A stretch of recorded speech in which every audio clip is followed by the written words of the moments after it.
Well, hi everyone, and welcome back to the Engage podcast. New introduction. Did you like it? I wasn't quite sure what to make of it, to be honest. No. I wasn't expecting. I've entered into a new kind of like realm. I've gone beyond hyper and beyond hyper, and I'm now. They haven't invented a name for it yet. I think pray for me over the next 40 minutes. Yeah, definitely. No, I have been, and I think also it's worth just acknowledging that we have not been podcasting for a while. Yeah. It has been quite some time. So first of all, do we want to apologise? I think we should. Do you want to do the apology then? I apologise for my co-host being away on holiday. That's right. Well, actually, you were away. You had a lovely time in Italia. Yeah, which was great. Yeah. And then I was away. Very excited. I went back up to my homeland, to heaven on earth, as it is known around my flat. No, I was in Edinburgh for my sister's wedding, and I had the honour and the privilege of officiating the wedding. You did. Do you want to know? Go on, how did it go? Oh no, my God! Please, it's not about me. I think you were setting that one up. Yeah, it went really well. I totally nailed it.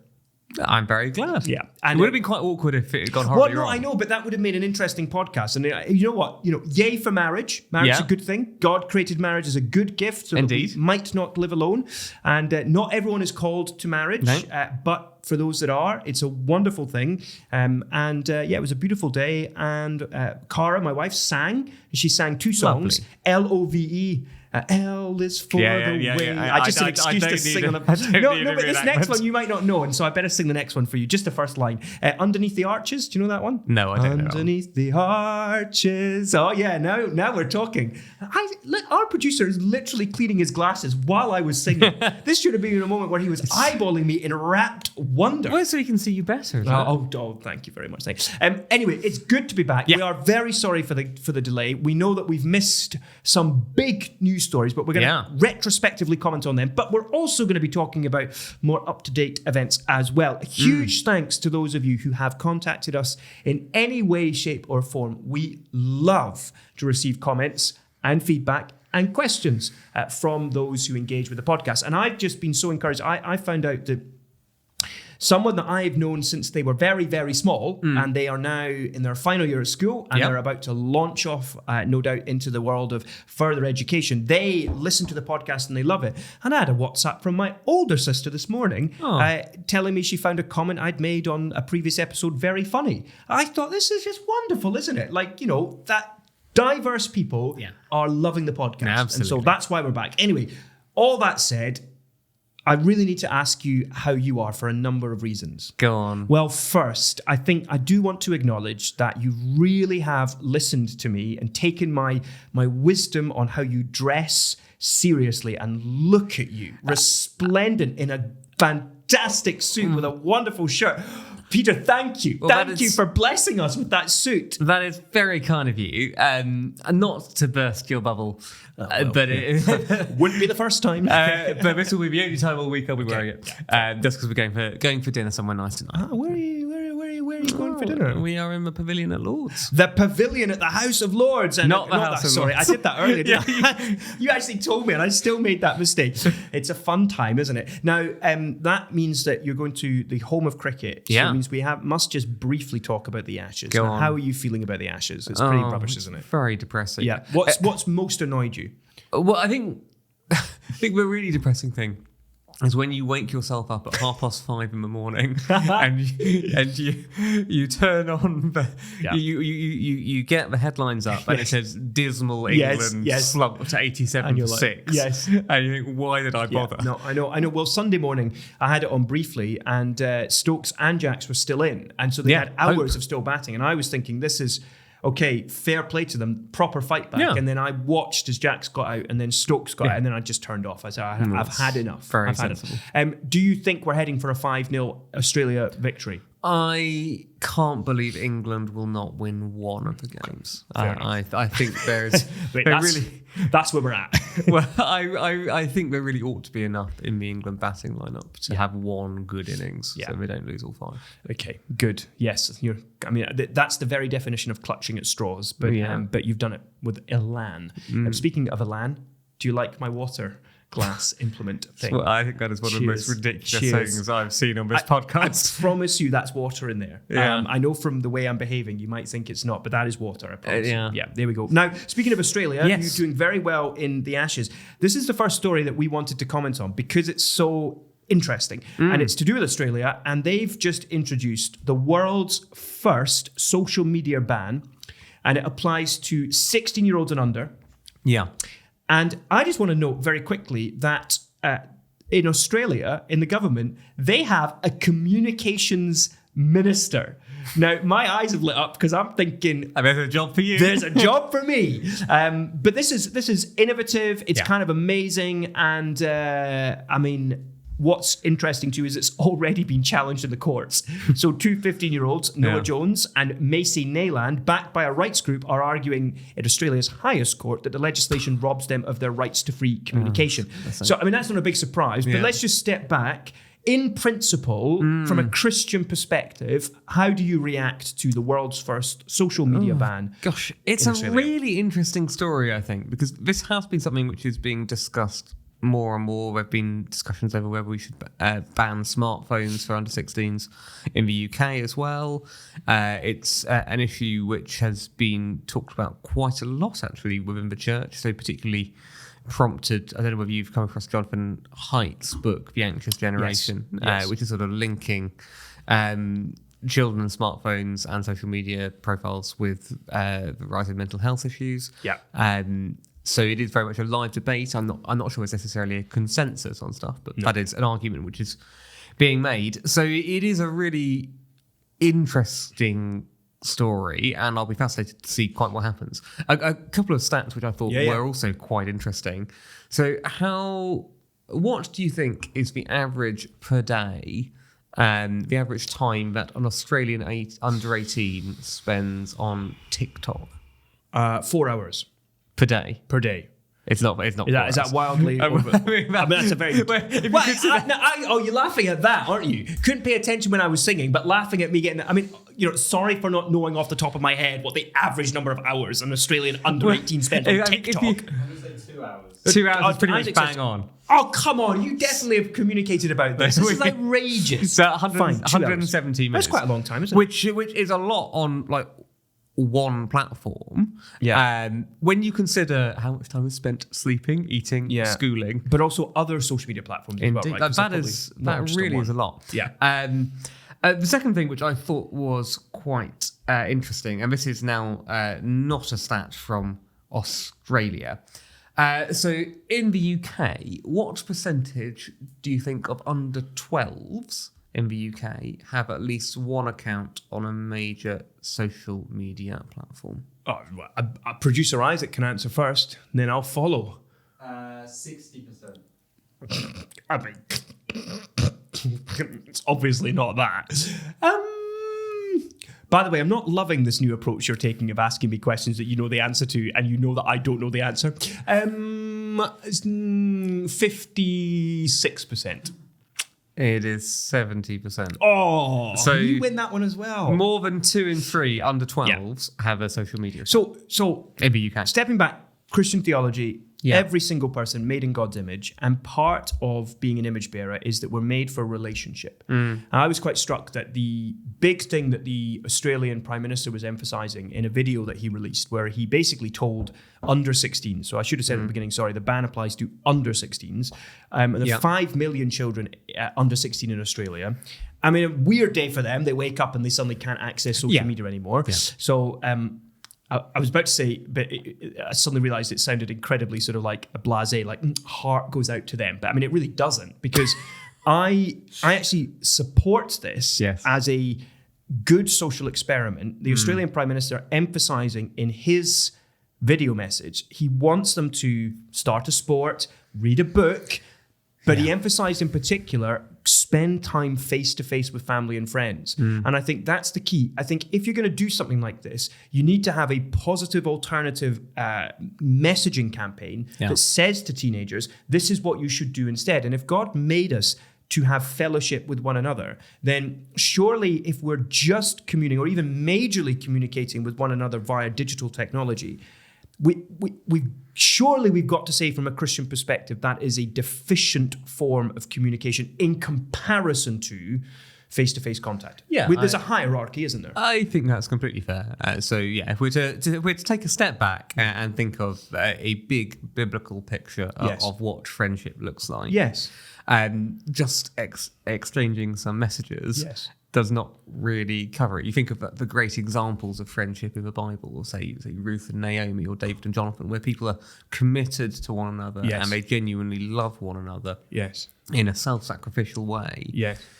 That is quite different to clicking a button to say, I like this. I think that's right. And of course, if we're mediating ourselves through technology, then we are missing out on facial cues, we're missing out on body language, even WhatsApp video calls only show so much. They don't show the full picture. And God has made us as embodied souls. And also, I think the incarnation actually is relevant here because, Jesus didn't come via an app. No. He came embodied in flesh, two natures, one person, truly God, truly man, to say, I am dignifying humanity. It's the first time, I think, since creation that the new world invades this present world. Or rather, heaven comes down in such a dramatic way. I mean, it's just astonishing. And I think, do you know what? That also adds to the sense that we were made for embodied face-to-face friendship, not for friendship. And of course, technology is great and it allows us to stay in contact. And isn't that wonderful? But the problem is, I think without laws like this, we don't have the self-control to limit our use of social media. I think that is all fair enough. I think the other thing which is worth saying, particularly for children and for teenagers, would be some of the questions around social media and the sort of to what extent it impacts your feeling of self-worth and whether people are liking what you're doing or not, or kind of questions around the time spent doing this versus doing other things. So you've mentioned sort of taking up a sport or reading a book. Sort of those are things which have existed for thousands of years. Generally, I think for children, there's an element of protection, isn't there? Yeah. And I guess even at CARE, we have looked at things like the Online Safety Act and looking to kind of prevent pornography from appearing on social media platforms. And we know the statistics of pornography appearing on, say, platforms like X are really quite high. I think it was over 40% of children had seen pornographic content on X. Yes. So I hate to correct you. I think it was 41%. So over 40. Yeah. Which means that is a correct. Oh, statistic. sorry. Yes. Not to correct your correction. No. Yeah, but you're absolutely right. And I think, again, coming back to the Bible and the action of Jesus moving towards little children, welcoming them, accepting them, and that being a category within the quartet of the vulnerable that God has a particular heart for. I would say if an orphan was vulnerable then, orphan's still vulnerable now, but we can broaden out the category and say children in general in this digital age. I mean, I think what's also interesting is the tension, it seems to me, is it the best approach to have an outright ban? Or do you say, well, smartphones, digital technology is a fact of life. And so therefore, instead, we need to focus on encouraging children to exercise self-control. So, for example, banning it just in schools would be one step below an outright ban completely on social media. So, again, this is kind of connected in with another question around, do you ban smartphones in schools? But of course, that would mean banning social media effectively. So that's the lingering question I have, which is I'm always a bit suspicious of outright bans on things by the state. However, with the belief that humans do have some capacity for good because of God's common grace, because we're image bearers. But I also think then what kicks in is, and this is why it's so complex, then what kicks in is my understanding of sin and the human heart, and particularly younger people where actually they're not mature enough to recognize I need to limit my use of this. But isn't this also a failure of parents? To truly parent their children, their teenagers well? I think it probably is. I'm slightly reluctant to To go too far down that rabbit hole. Why is that? I'm ready to jump right in. But no, it's certainly a fair point that the state is not responsible for every decision a child makes, and parents ought to bear a significant weight of responsibility. And I think because it is a trial and an experiment, and no one's ever really done anything like this before, the world is going to be watching. So I know in France they have talked about potential social media bans for under 15s. It's been proposed in Denmark as well. There are talks about measures to introduce a ban for all under 16s across Europe. That's happened. Those discussions happening in the European Parliament. So it's going to be really interesting to see what happens next. Yeah, I mean, the line coming out of Australia is that the government is backing parents, not platforms. Yeah. And I think that's another angle on this, which is that time and time again, big tech platforms have been proven that they cannot do enough. They will not do enough to protect children online. And so the government, I think, does have a responsibility to step in. And actually, if you go back to Genesis 9, you go back to everything that it says there about justice and about basically God starts again with Noah. He's an Adamic figure. You get the cultural mandate repeated with modification. And so the whole thing of family life is supposed to continue. And arguably the government is saying we're going to do something here to benefit family life. And so I think, again, you have another kind of tick in the kind of biblical principle column that says, actually, this is the kind of thing that government should be doing, because parents don't have the power entirely by themselves to get tech platforms to, ban under 16. So the government has to do it. So fair play to Australia. I actually am full of admiration for the courage to try this. Yeah, so am I. And it's worth saying this is entirely in keeping with what the Australian public want as well. So I think it's 77% of Australians back this as a change. So it's not like the government are suddenly taking power out of the hands of parents. This is something which, by and large, Australians are in support of. But moving more domestic. Yes, we've done international politics. Domestic politics. Well, some international. Yes, we've covered all of international politics. Well, why don't we start then with what has probably been the biggest story of the last couple of weeks? Yes, which is the Labour budget. So I know we're slightly late to the party on this one, but I guess the story did also continue to run in the days after the budget, didn't it? Because there were those questions over whether Rachel Reeves had misled the public by calling her press conference and saying, actually, I need to raise money because I don't have enough fiscal headroom here. And that was a complete farce. No other word for it. And actually, again, in keeping with the rest of the budget. But actually, so a really, really sort of generous interpretation of all of this is that, essentially it's taking the government line, isn't it? It's saying that at that point, Rachel Reeves genuinely thought she might have to raise taxes,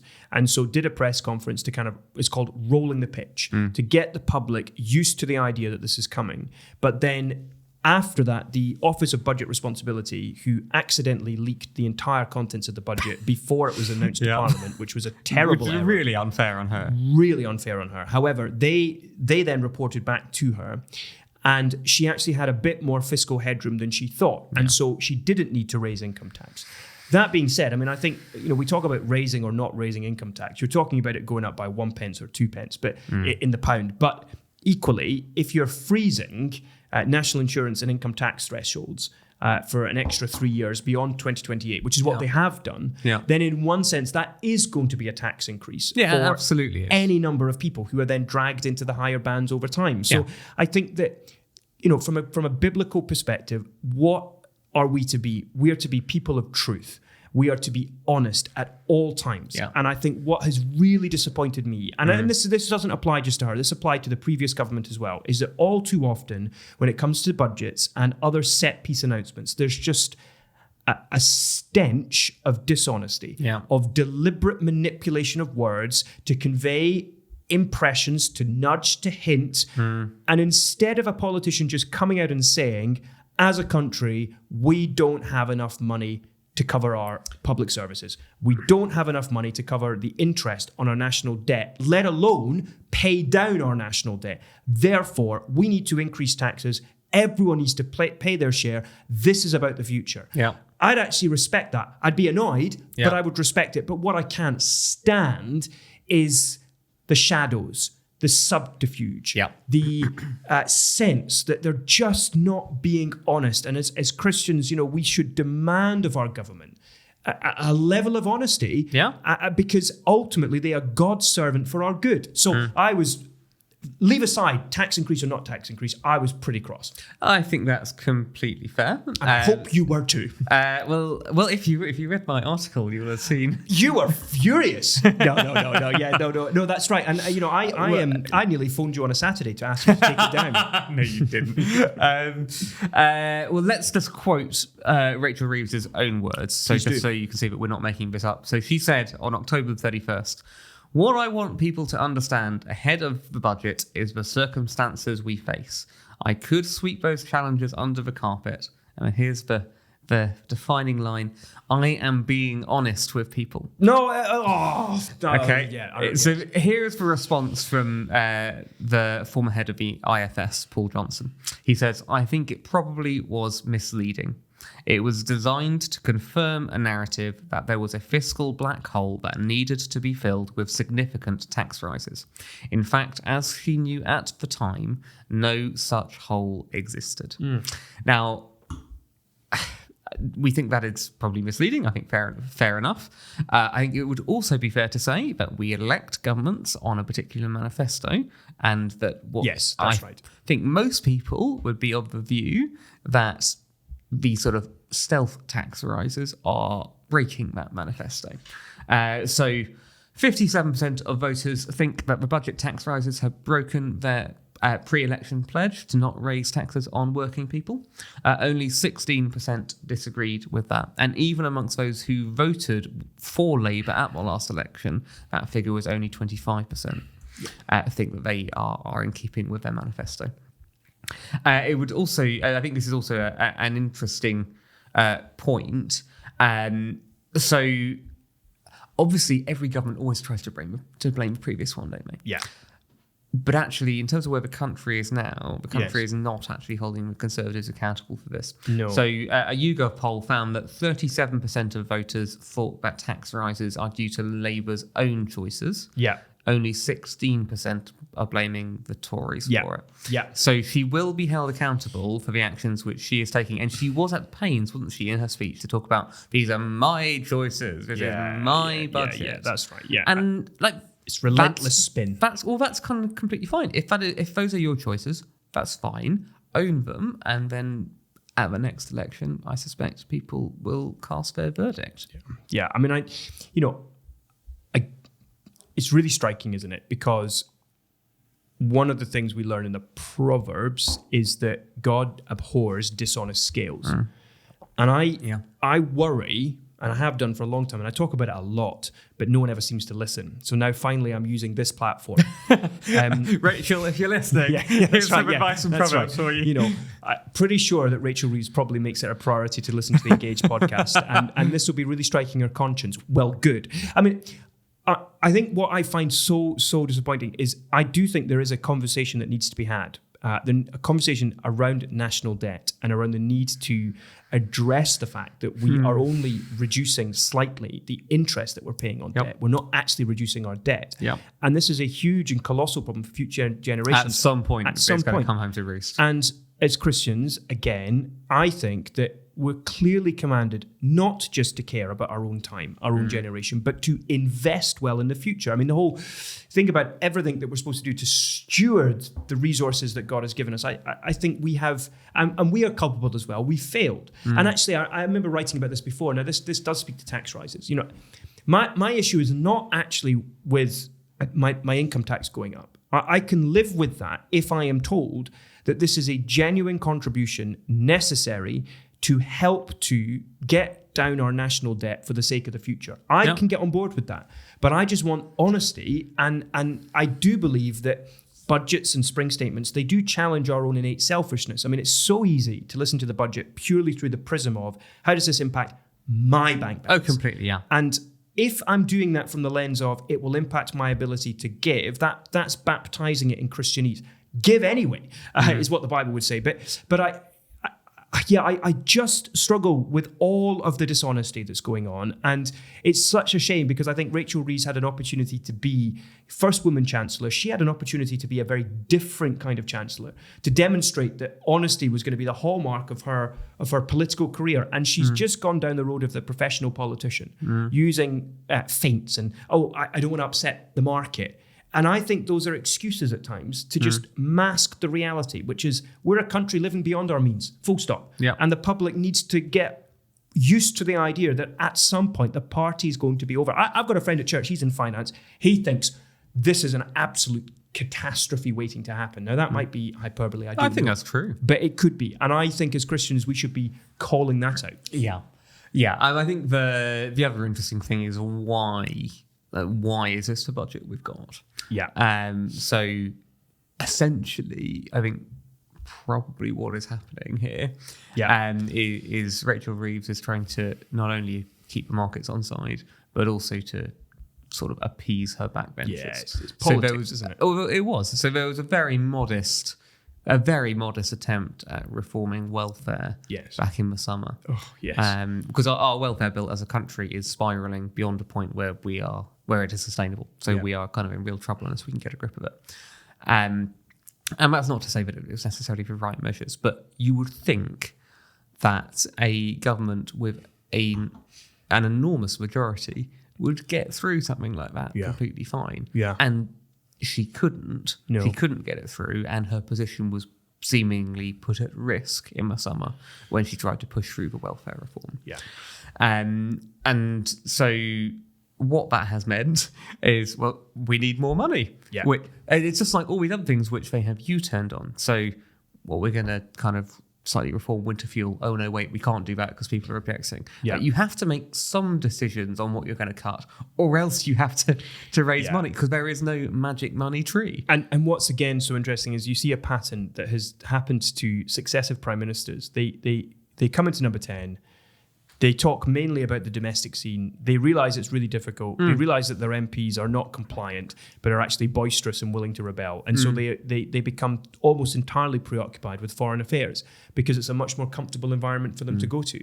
Now, I want the Prime Minister of the day to be involved in foreign affairs. I also think we have a massive foreign office. And I think our foreign secretary should perhaps be allowed to, I don't know, maybe do her job. And I think that the Prime Minister has been away an awful lot. And it is time for him, I think, to grasp the nettle on some of these domestic issues, and in particular, to improve his party management. So either you face down your critics and your backbench rebels and you make sure you get through the changes that are needed. But the government have just abandoned the narrative of we are making the tough choices. They're not. They're ducking them. And that is, again, and it's frustrating to keep saying this, it's just desperately disappointing. Yeah, and one thing which I was reflecting on, Ross, who is our CEO here, he's written a few pieces in the past about budgets, and a line which he's often used is how budgets are a moral document, which is quite an interesting line, which sort of means, well, actually, a budget reveals something about the heart of your nation. It reveals what you think is a priority worth spending on and what is not. Yes. I think with this budget, it was not a moral document, and I'll explain what I mean by that. I don't mean that it was immoral in what it was doing. I mean that the decisions which were being made were not being made for reasons of morality. They were being made for political reasons, which is to prop up a government which is in trouble. Yes. And that is only going to last so long. So the quote from Jesus, a house divided against itself will not stand. Yeah. I think this is a government which is currently in trouble under its current regime. And I think they should have learned from the experience of the previous Conservative government, who had a big majority, and yet that did not stop very, very difficult debates internally about lots and lots of things. I mean, the same thing, big majority, but unable to enact a domestic agenda.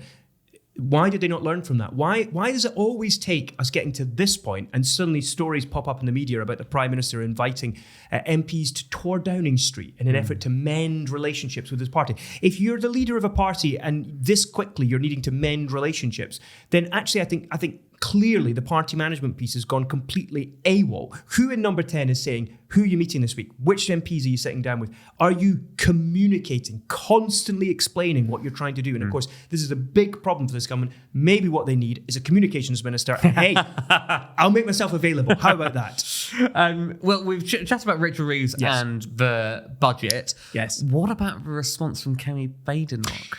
I mean, this is I am so fascinated. I'm sorry, I'm trying not to come across as gleeful. I love a story where someone is seemingly down and out and then they prove people wrong. Yeah. And we have the beginning of a new narrative around the Conservatives at the moment, that they have a leader who's just rediscovered her mojo, who has grown into the role.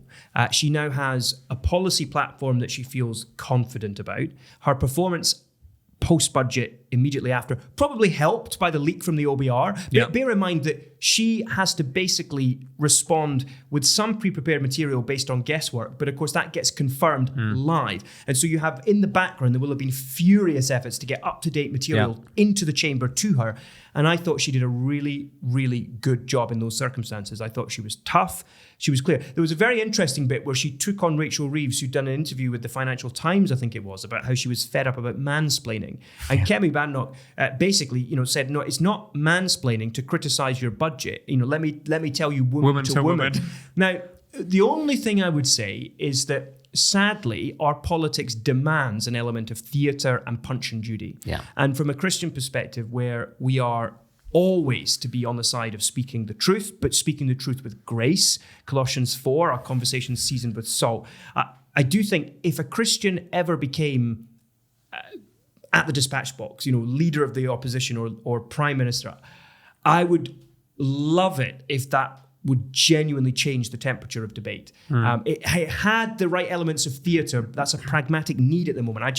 From a Christian perspective, that was the one thing afterwards I reflected on and thought, there was truth. There wasn't really any grace in her response at all. No, which was something she was questioned on by Laura Koonsberg, I think, over the weekend. Because she got a little bit personal at times. She was talking about the time when Rachel Reeves was almost in tears in the chamber, etc. I think it is an interesting one to see the revival.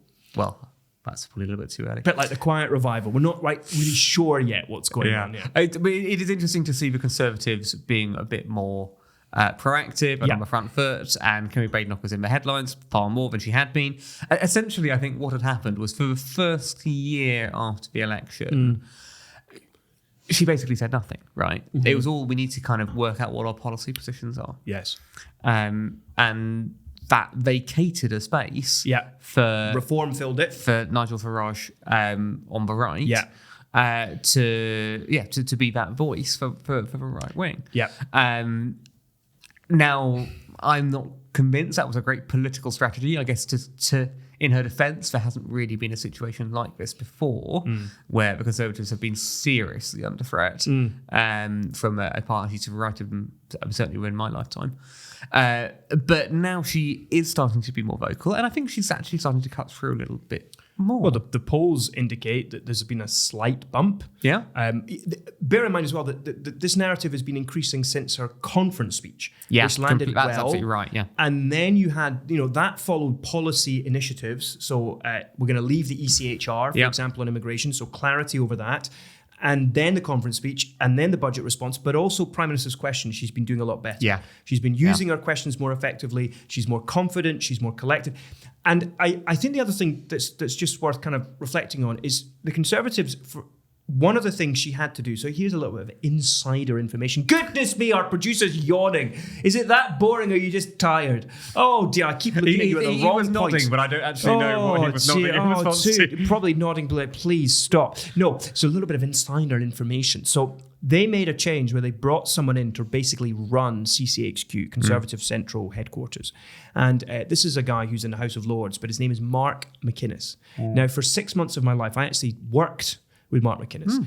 Technically, he owned part of me. So I was a very unusual kind of person because I was part owned by, I suppose actually Ruth Davidson did. I was part owned by the Scottish Parliament, part employed by the Scottish Parliament, and part employed by the Scottish Conservative Party, I'll be honest with you.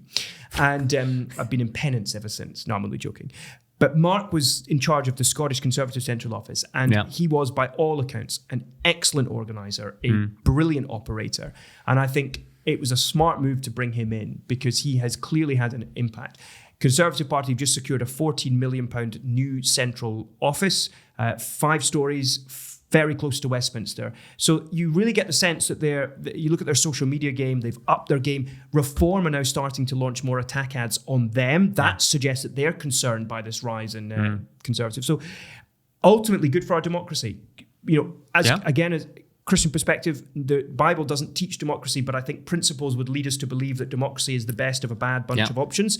And I think it's good for our democracy when we see choice. And now we're beginning to see that.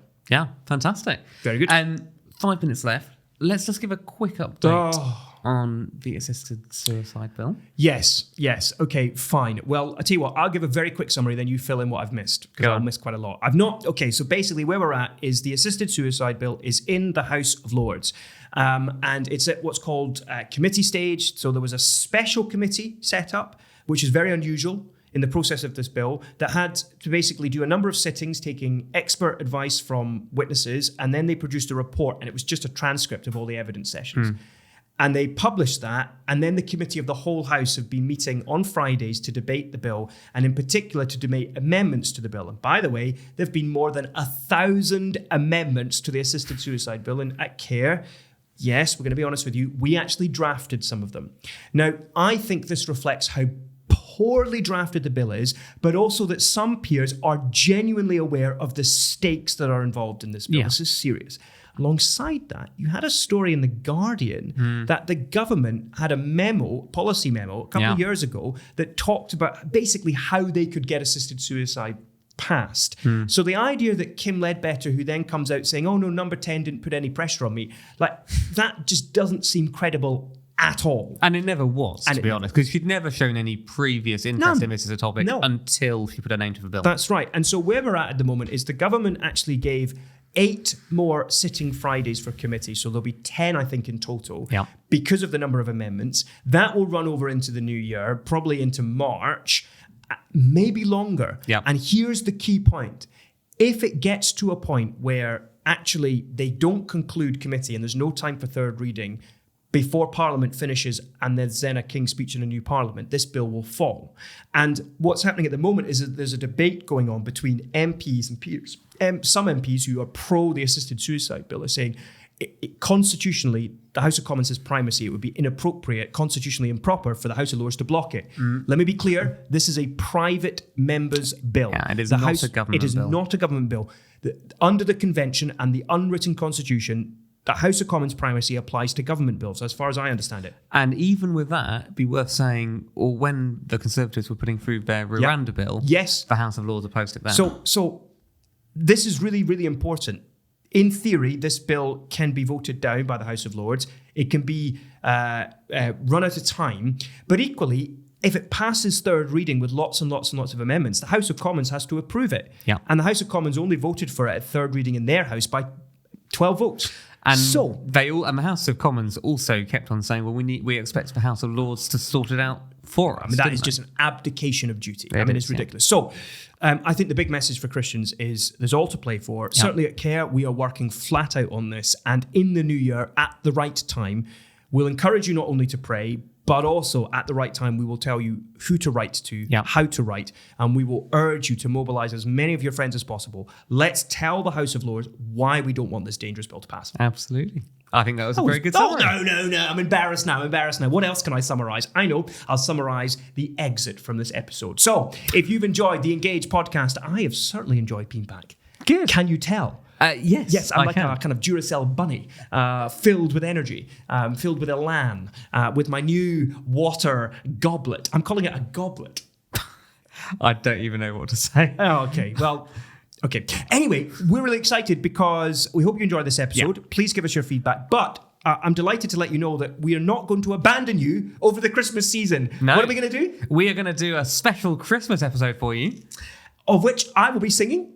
Are you? I will be. We will no longer be recording a Christmas. I'm joking. No, just a couple of lines. But we're going to do some highlights, some lowlights from 2025. Yeah. So that is an episode well worth it. In fact, that is a perfect episode for your Christmas time because we'll release it probably after Christmas Day, maybe before New Year or something like that. I don't know. Or maybe just before. I reckon just before Christmas. And all I'm saying is Christmas Day, you've got your presents, you've had your turkey, you're in that down turkey lull. Listen to the Engaged Christmas special. Absolutely. Like, who needs the King's speech when you've got the Engaged podcast? Yeah. There's a terrible story that the King thinks this Christmas might be his last. Really? Oh, it was in a kind of weird magazine. So. Okay. Yeah. Sorry. Probably not the most credible weird source. Weird thing to drop in.